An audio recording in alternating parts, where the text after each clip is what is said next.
the end of the day, I really truly feel like anyone who's in the bourbon industry or the whiskey industry, it's all about passion. So you don't have to have these technical degrees. They're very helpful to have that. Um, it's not a must. So it's a passion driven thing because we talk to people all the time that are basically bartenders or whatever, and they got into it just because of they loved it and were inspired by bourbon. So I feel like you're a member of the family. I feel like you're a bung knocker yourself. I mean, let's face it, you really are.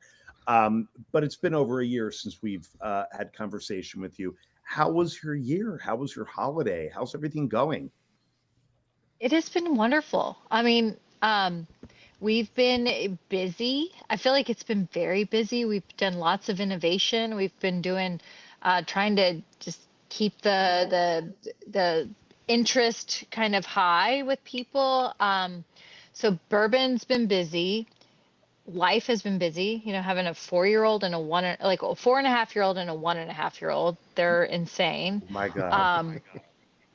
So that's just a whole like I mean you all I don't like I feel like I don't know what's going on in the world because all we watch is Coco Melon. It like over the holidays we've been in because we got all that snow. I mean, so we're in Kentucky.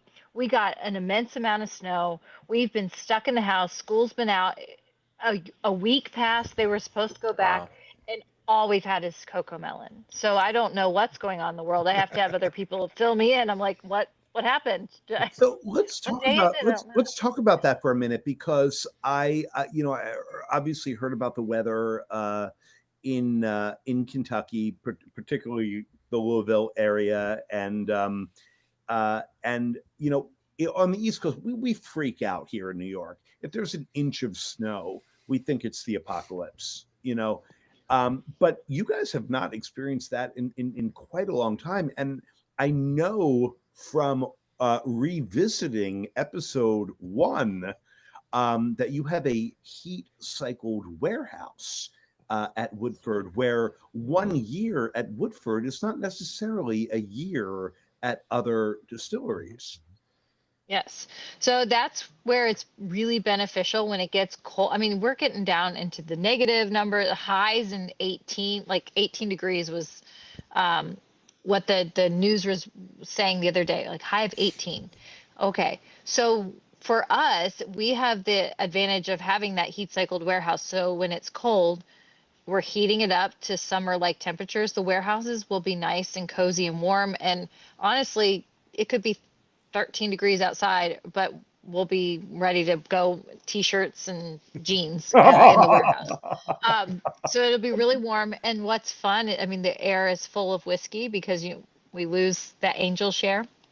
Mm. Um, so it's beautiful, but we're driving maturation throughout these winter months. So this cold weather doesn't impact us the same way that other distilleries or other people with their warehousing might. So that's the thing. So I subscribe to various dorky whiskey news or whatever, and like the James Pepper distillery is like, oh my God, where maturation has come to a halt because the Wow. cold weather makes all of the whiskey in the barrel go back to the middle and there's no aging, et cetera, et cetera. So you guys are not affected, but others are, yes? Yeah. Oh yeah. Yeah. I mean, that's the beauty of heat cycling is Wow. that well, and I think so we continue to mature throughout the winter. So that's an advantage we have. So that just because that's why age statements are hard for us because it doesn't truly reflect the actual flavor maturity of the whiskey. So that's a big thing. But then it's just also the environment in the warehouse is a big thing for me and something that I want to start to look into more is well if you have a warehouse that's supposed to be heat cycled but it's not and so then you're not properly ventilating it the right way, what is that air like? And then you have a barrel that's porous.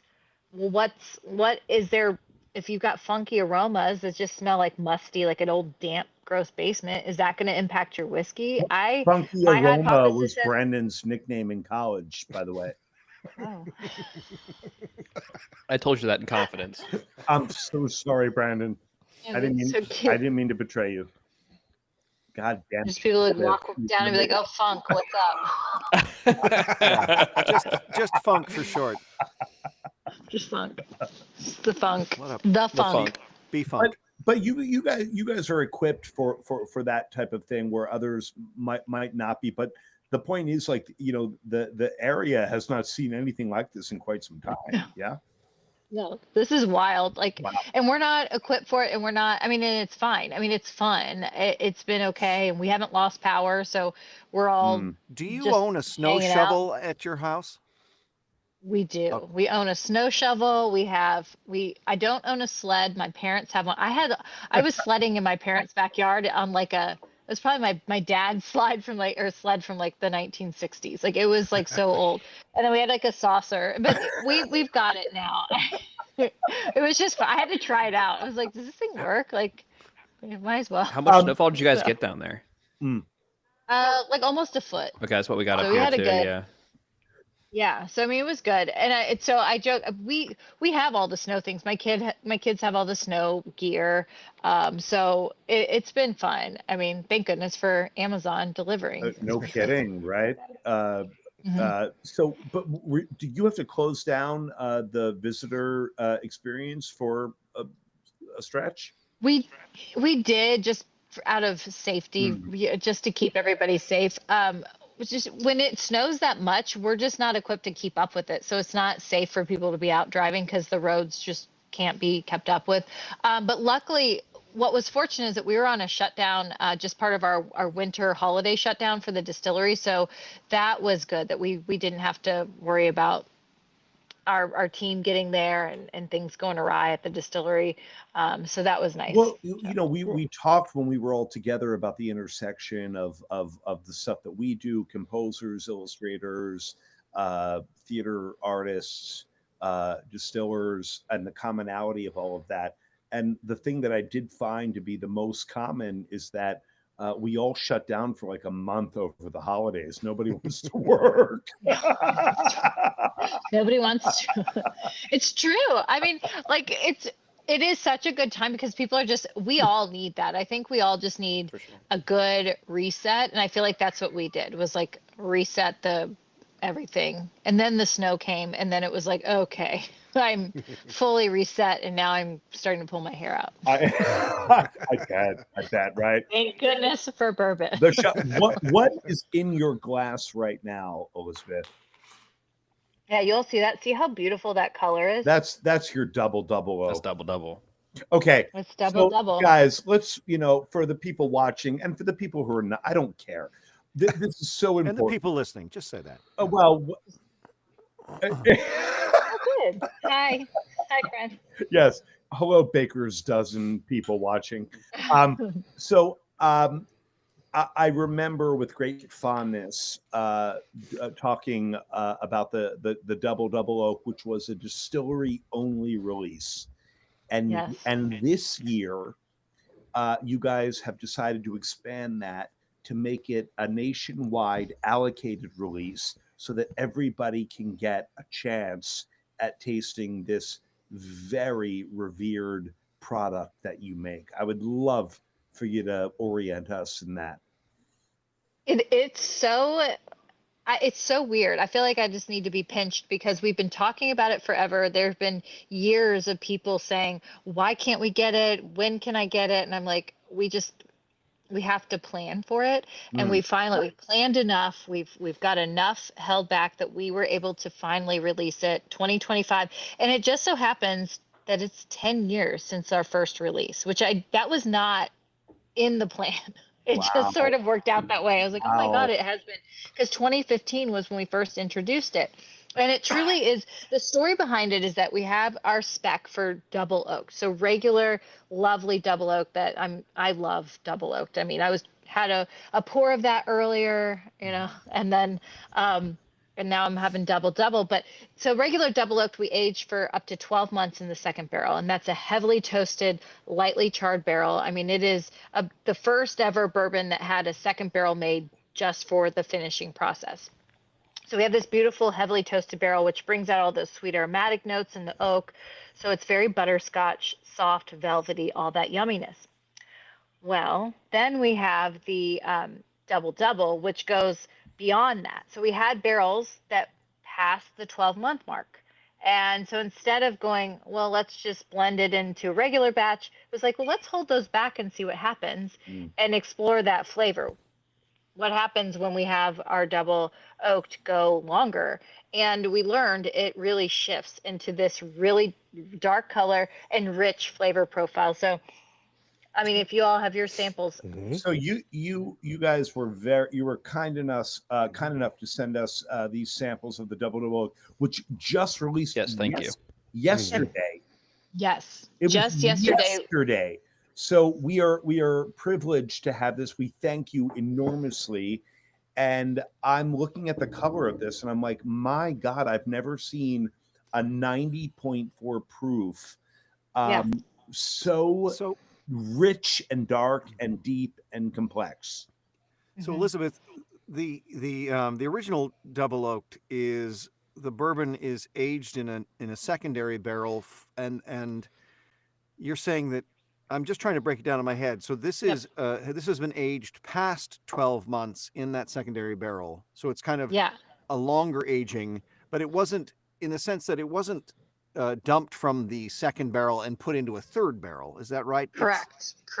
It's It's just still just that 1 second barrel. And instead of stopping at 12 months, we go, and this is like an average age of 30 months because it's just kind of, I mean, and that was kind of the beauty of it. We toyed around with different ranges because things came of age at different times. And so you kind of put your batches together. And this is the magic. I mean, this is where it just presents, and it shifts so much from the standard. So it's rich, think of roasted coffee, dark chocolate. There's even like this little fun kind of hickory oak, hickory wood kind of character in that sweet oak, toasted oak. I mean, it's just, but it hits your nose harder than a little more. And I don't want to say it's like harsh, but there's more spice. That's more that clove, kind of cinnamon, nutmeg spice. Oh, it's so good. That's an adventure right there. Can we cheers to you, Elizabeth, and this accomplishment, because I have waited for this moment to put my lips on this new expression. And and congratulations. Congratulations. Thank you. Cheers, everybody. Cheers. I mean, Cheers. I'm just so happy we can finally share it with everyone outside of Kentucky. It's so exciting to have it out. I mean, because did you ever consider calling it double oaked extreme? No, Graham. No. I'm gonna, as I'm just saying. I'm just wondering. There was a day and a new employee at the Woodford Reserve compound. They sat around a table. The answer is no, Graham. They sat around a table discussing, well, what do we call it? And somebody probably said, not that, but there were probably some other. This is exceptional. I had another question about it, because you obviously had a higher yield to get distribution all over the country for allocation, but you also went from 375 to 750 this time, right? 700. 700. Yeah. So it's the bottle itself is, the bottle is bigger. I have the last dregs of a 2020. I can't. Oh, look at your little bottle. Yeah. I can't help but to introduce what Mitch has already introduced. His story when he was a bourbon virgin, and you were in Louisville, yes? Oh, is this where I spent way too much money? Where you went, you're like, oh, double. Oh, yeah, great. I'll buy this and I'll buy something else. And somebody at the counter that you bought from a secondary place. Mitch, please take over this story, because we were at it was for my 40th birthday, and we were at this little kind of diner somewhere near Louisville, not in Louisville, I don't think. And there was like kind of a bottle shop inside of the little diner, and I went out to go check all the bottles, and I saw Elmer T. Lee, and then I saw the double oaked, and I was like, oh my gosh, awesome. And I was new to the game, wanted to be cool, so I go up to the register to get them, and they're like, oh, that'll be $5.75. And I was like, but like I still wanted to be cool, so I was like, That's right. Like, Okay. sure. Like, That's what I intended to do. double the order. So Mitch, was I've it that been little bottle you just held up? I've been nursing this little guy for Did you think that quite the a while. main price of that bill was the Elmer, or did you know that it was sort of equal? I think it was probably equal parts. Yeah. Yeah. Well, double is so Sure. rare. I mean, Elizabeth, I To be fair, it's delicious. it is, Yeah. and Thank you. the legs on this lady, I love when I hang out with these three guys, and I move the whiskey around in the Glencairn, and I see the viscosity and the legs drip down. I'm like, there's nothing better for me, and it's like this is A+. It's really, really beautiful. Yeah. It's very, very good. Those are some slow moving legs on this lady. So, Damn.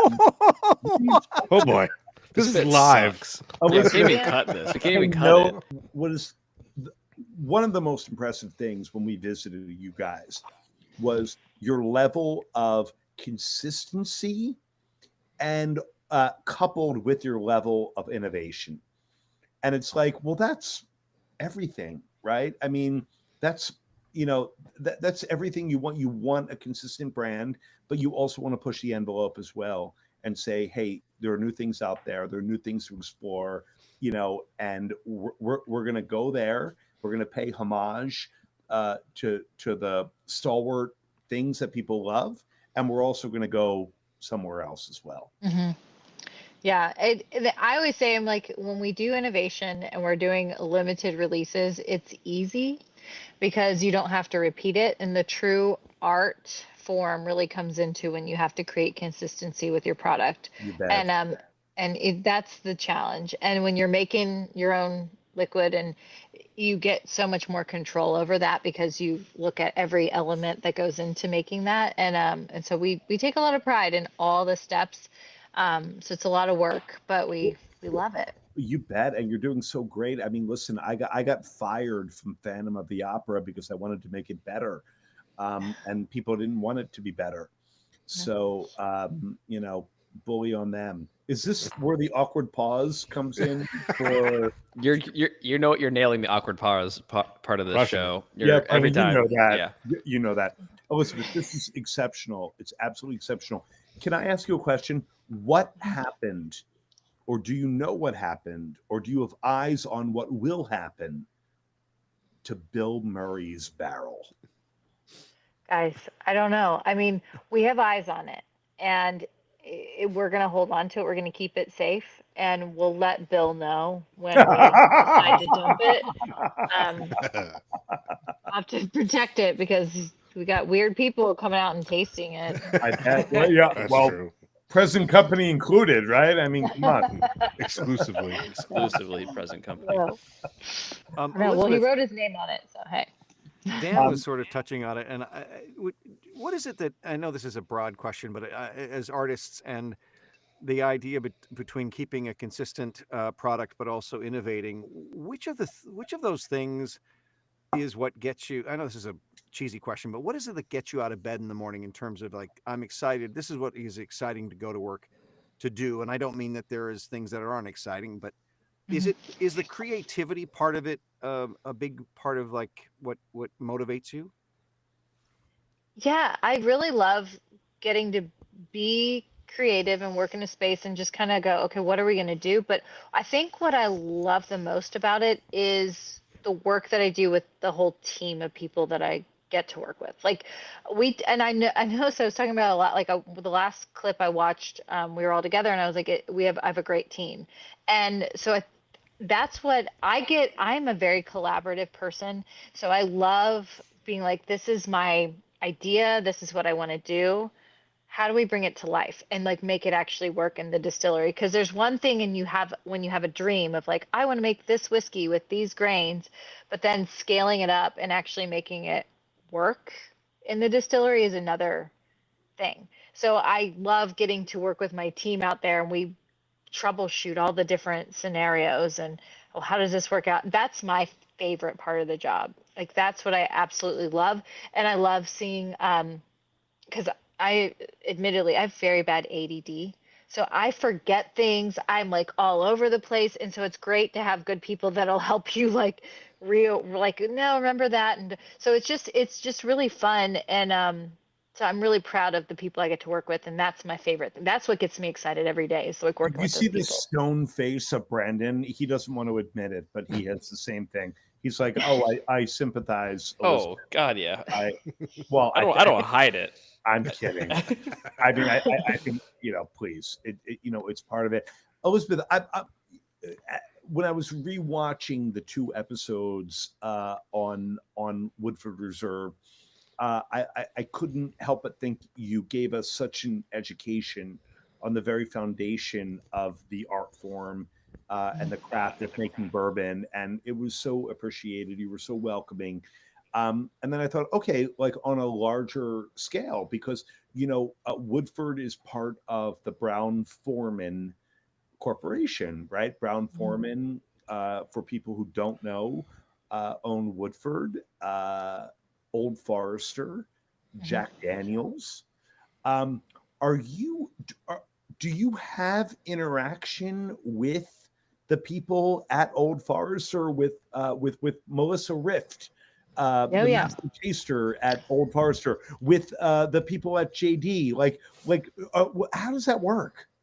Well, it's so funny you should mention that because actually we have Chris Fletcher, the master distiller for Jack. He's coming up on Thursday. So we have an innovation team meeting coming up this Ooh. Thursday and Friday. I know. So it's myself and Chris Morris, Melissa Rift, Caleb Trigo, Chris Fletcher, and then some of our research and development team members. So my former manager, Amber Bannett, she's within Consumer Insights, so getting that piece. And then we have some of the Elizabeth, you need me there for that. Dan, you got to get in on that.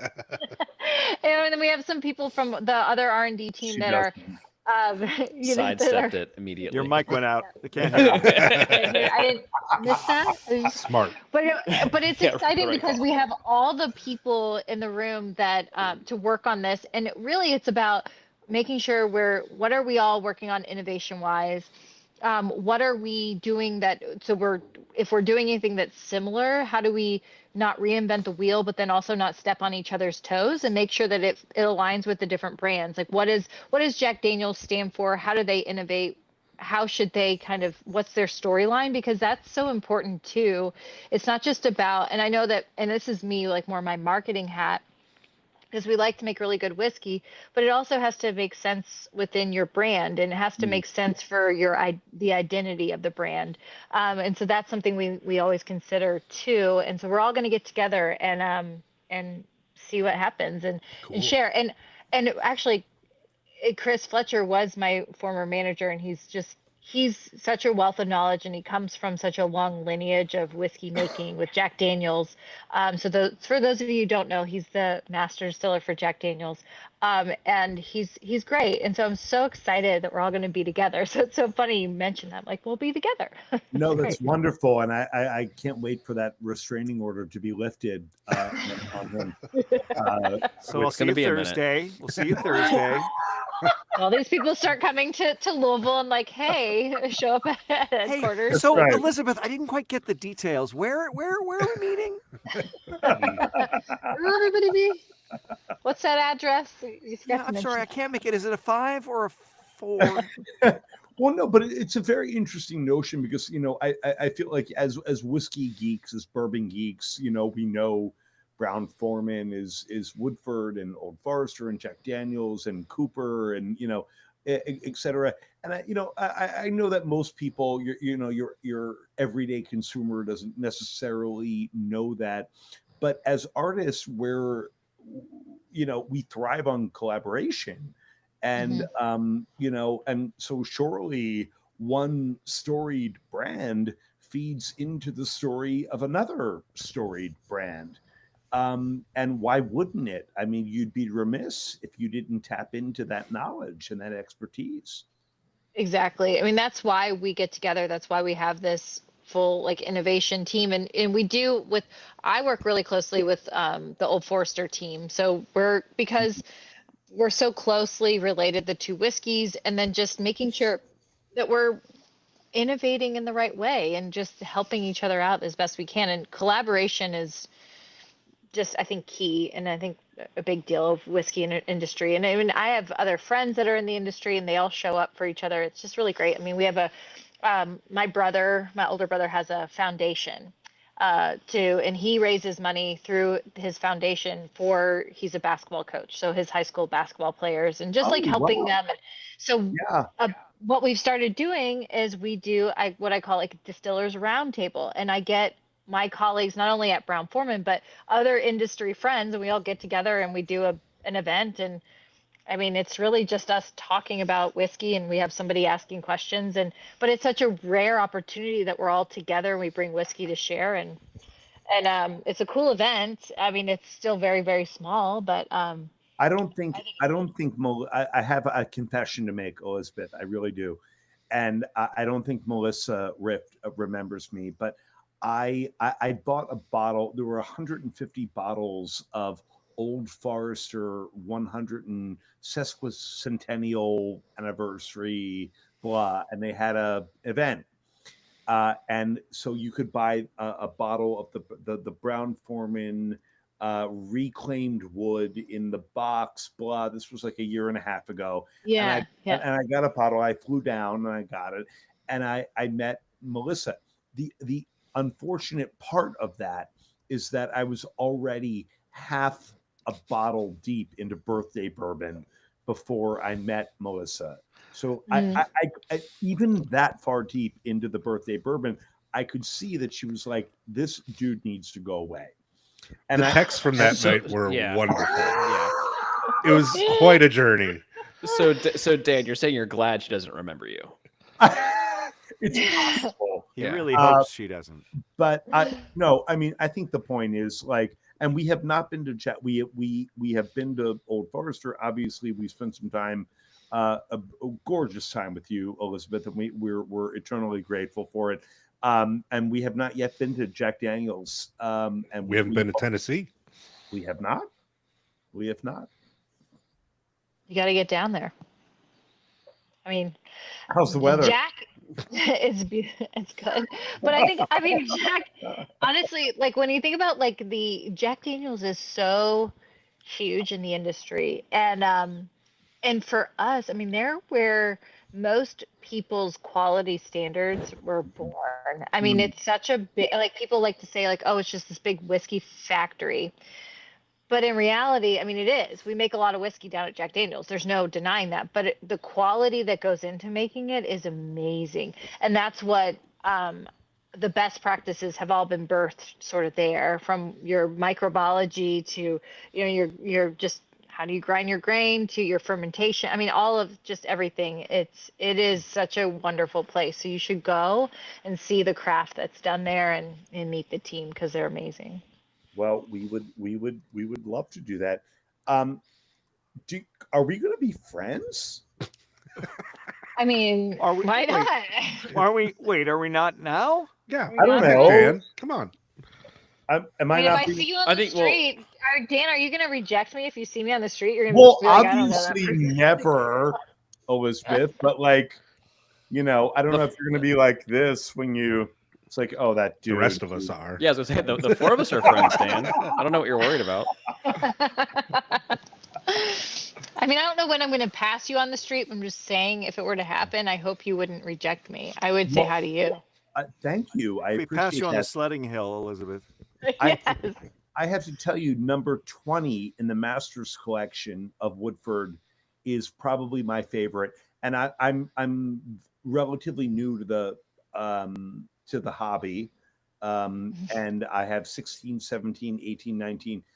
What you've just released for the number 20 Masters collection. Can you talk on that a little bit? That's a Madeira finish, Yes, like that, the most recent. It is really special. It's so good. Yeah. So that was a fun. Yeah. That was part of when we started putting we started tasting the barrels. So we got the Madeira barrels in. We put our bourbon and our rye and our wheat in Elizabeth, those I'm sorry Madeira. to interrupt you, but for the common folk, Madeira. Okay, Madeira. It is a fortified I wine. forgot what it was as well. So please. It's a neighborhood in Cincinnati. It is. It It is. is. It is. That is so funny. Great yeah. schools. Yeah, it is. It's a good area. I'm from Cincinnati originally. You're from You Anderson, know that, right? Brandon? Yeah, Yeah, we Anderson talked about this. Township. Yeah. Okay, I was like, we Stalker, talked. That's it. Brandon, There's Cincinnati right there. Elizabeth You got the whole skyline. McCall. I love Cincinnati. Of course. So, anyways, but Madeira, it's Portugal. So, like, it's a Portuguese fortified wine. It's fruity. It's yummy deliciousness, and It's a port wine. yeah. Yeah. So it's very fruit forward, and just something that people typically drink it as like a dessert. But we got the barrels in. Incidentally, that was Mitch's nickname in college, Fruit Forward. Fruit forward. You feel fruity, tutti fruity. I don't know, guys. No, you made his joke much better. Yes. Yeah, you improved it. Getting back to the Madeira finish. But what we did is because it's so fruit forward, we thought, okay, we'll finish these our bourbon, our rye, and our wheat in there and see. And then we tasted that. It was amazing. The volume was, kind of low, and it was very, very. The fruit was so big. It was like we need to tame this a little bit. And so we thought, well, let's blend it with our wheat whiskey. So we had some beautifully aged wheat whiskey still in our inventory. So we got that. It was about roughly 12 years old that we blended into this. And so it just, boom, made that like the fruit character of the wheat. Our wheat is such a fruit forward whiskey anyways. Lots of apple, like orchard fruit character. So then blending it with that Madeira finished whiskey really just made it blossom. And when I tasted it to write the taste notes, I was just like, God, because I hadn't tasted it in a while as that sort of finished product. And I was like, this is like graham cracker with all this yummy, preserves, strawberry preserves and apple preserves and just all this goodness. And it was just it was great to sip on. And we were having like some sort of meeting, and I was just like, I'm just gonna sip on this because I like to like hang out with the whiskey a little bit before I start writing the notes, just because it sort of evolves a little bit and you want to make sure you're getting really comfortable. And actually I had Melissa Riff, she was sitting next to me. I was like, Melissa, taste this and give me some of your thoughts on it, and just what kind of flavors are you pulling out, because it's always nice to have. Again, I'm a collaborator, so I love getting other people's feedback.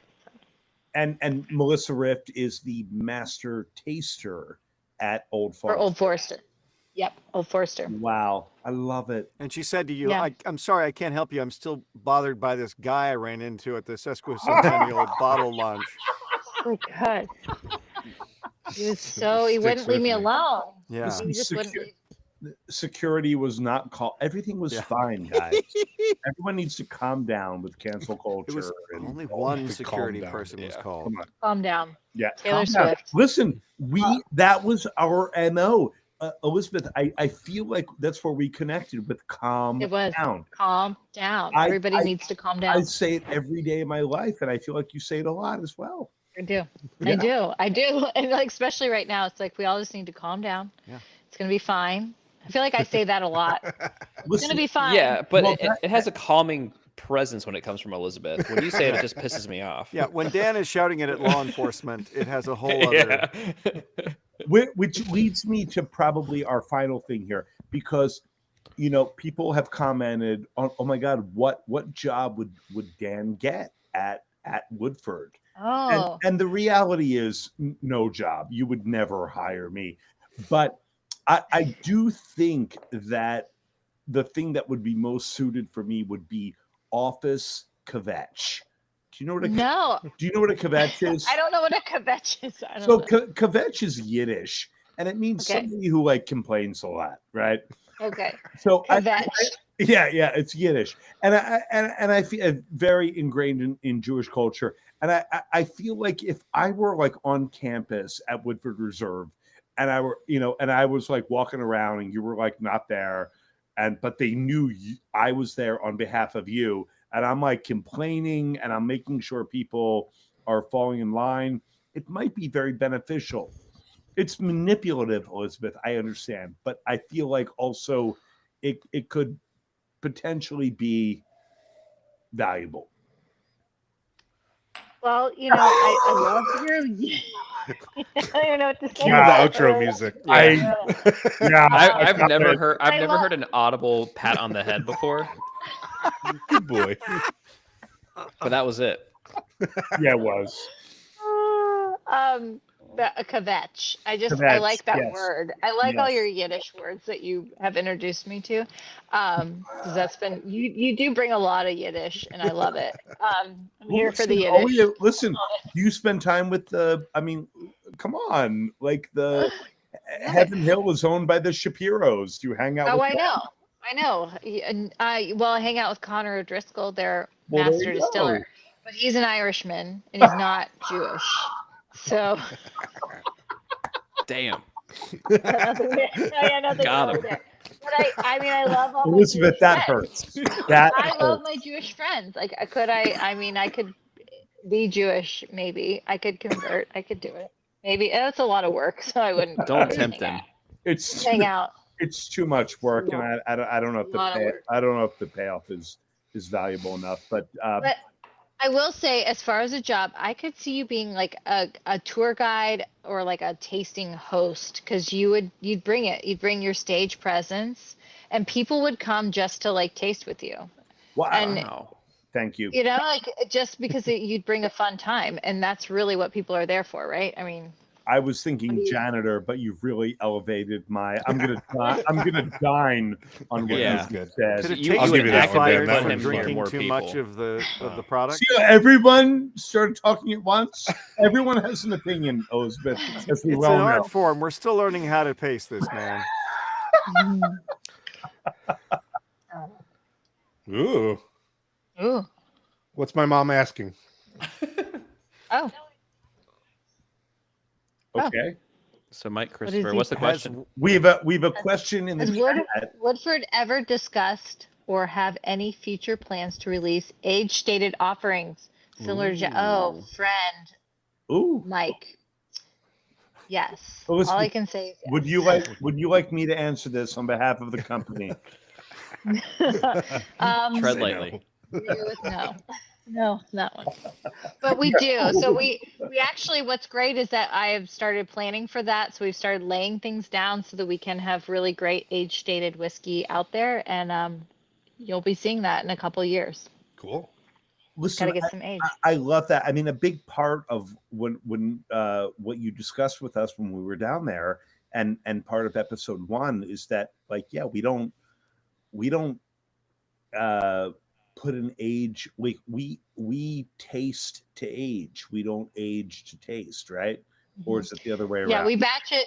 Well, we put our batches together based on the flavor profile, not an age statement. So that'll be new for us to do this age thing. And for us, I want to make sure it tastes good, which I am 99.9% sure it's going to taste absolutely amazing at a higher age. So we're excited to release that to people. And it'll be because we've done stuff that's been aged, we've just never put it on the label. So let me ask you this, because the 4 of us, right, are, when you see, oh my God, 14 years, 12 years, 8 years, as opposed to 5 years or 6 years, consumers, maybe the nerdy ones, is that part of the pressure of like, we have to conform with the times?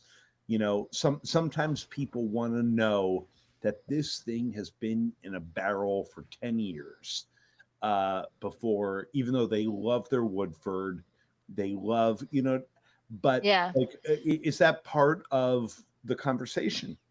I think it's part of what prompted us to start to look at putting a number on the like an age on the label. But also for me, I think it's really fun. I mean, I get excited when I'm like, man, this whiskey is, because I taste that all the time. We have so many releases we've done where we're like, this whiskey's 10 years old, and we don't really talk about it, but the age really does give a different shift in the flavor. And so I think that for me is what I'm excited to share, is like, what does time in barrel do to shift the flavor profile of Woodford Reserve. And so that will be the fun thing to share with people, is like, sit down and taste the bourbon that we typically put out. Now taste one that's, 10, 12, whatever age, and see what they think. And so that'll be fun. How do you feel about the age statement with the heat cycled warehouse? Like, how does it compare to other, like another 12-year-old or something like that? It's going to be bigger and bolder, and honestly, we have to really manage our inventory, manage our inventory correctly, because when you do heat cycle, we're losing more volume than people typically see, because we're seeing angel share throughout the winter months, not just in the summertime.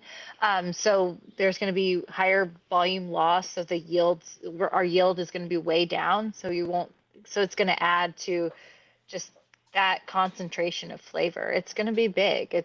I'm excited, and honestly, it's going to be interesting to drill into those barrels once they've all hit that higher age, and go, okay, what's the yield, and then what's the flavor ultimately going to be. I suppose with the heat cycled warehouse too, you could run into like the benefit of, you put an age statement of a 8-year on it, but it tastes like a 12-year.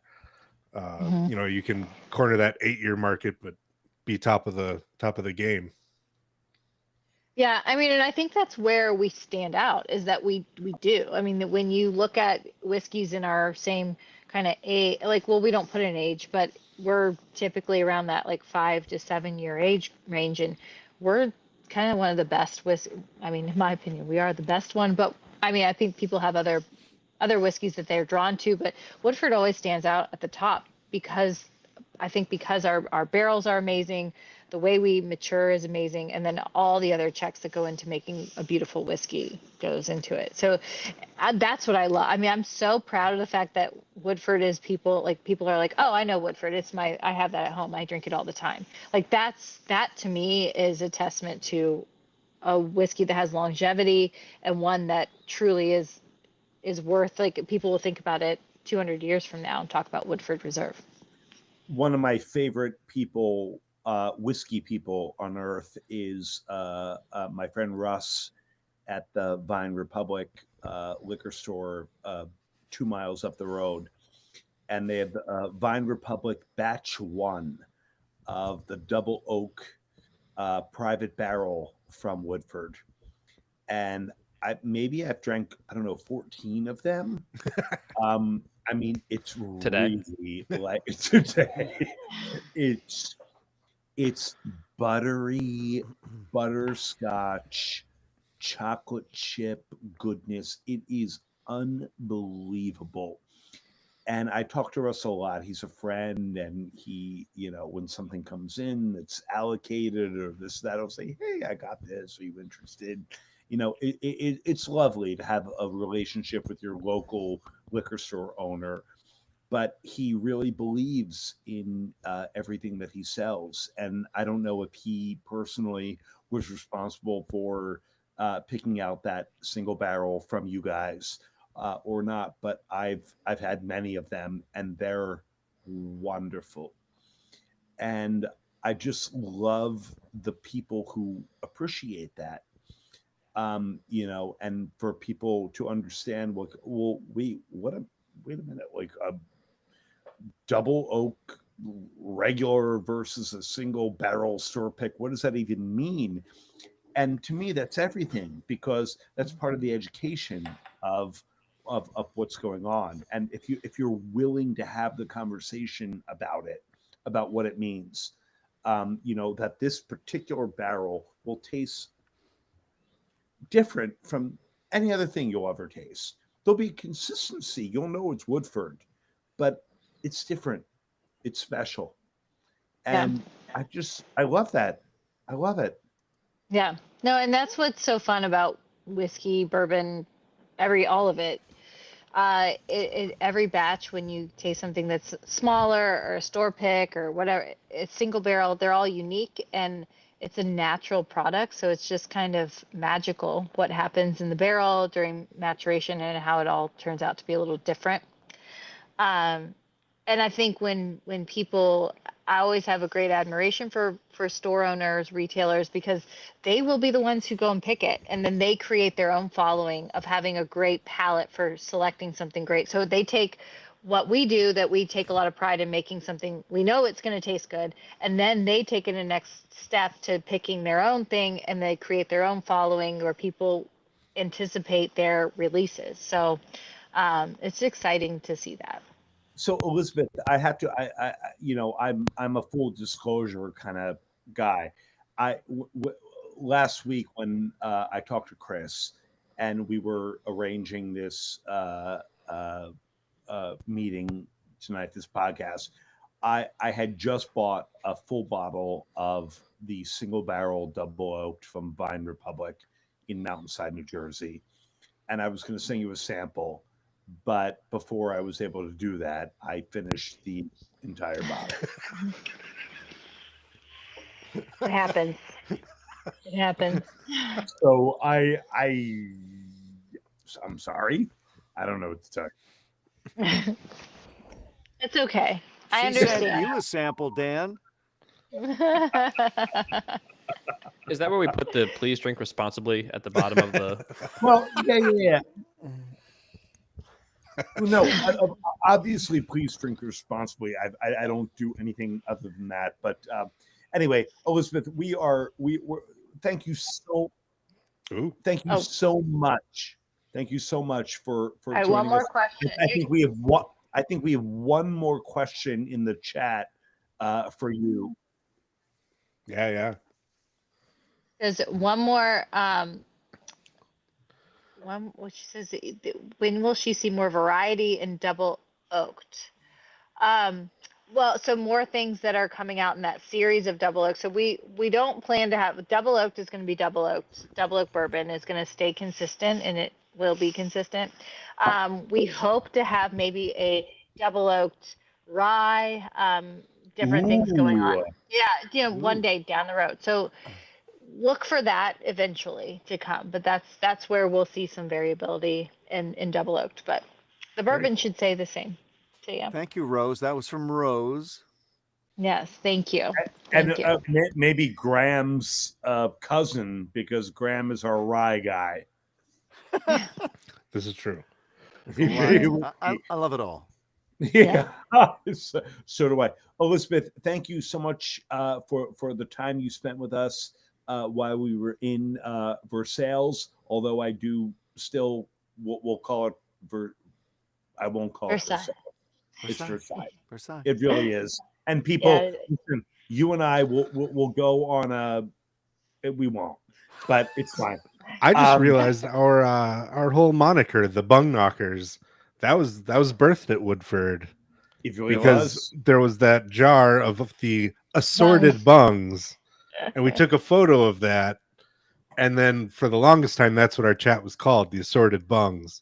And then I think we just got to Beavis and Butthead about it. We added Bungknockers to it.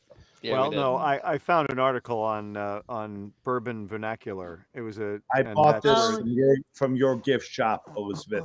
I love it. A little bung. Little bung. Okay, they sold the broken bungs. That's our new name, the Broken Bungs. Oh, that's our therapy name, Graham. Yeah, healing the bungs. Elizabeth.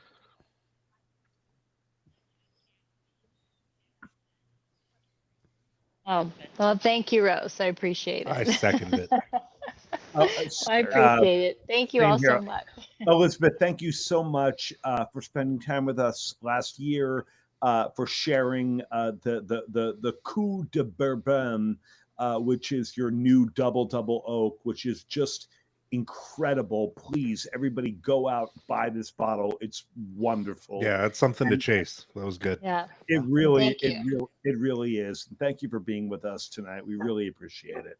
I appreciate being here. So thank you so much. It was good to see you guys. Great Good to see you.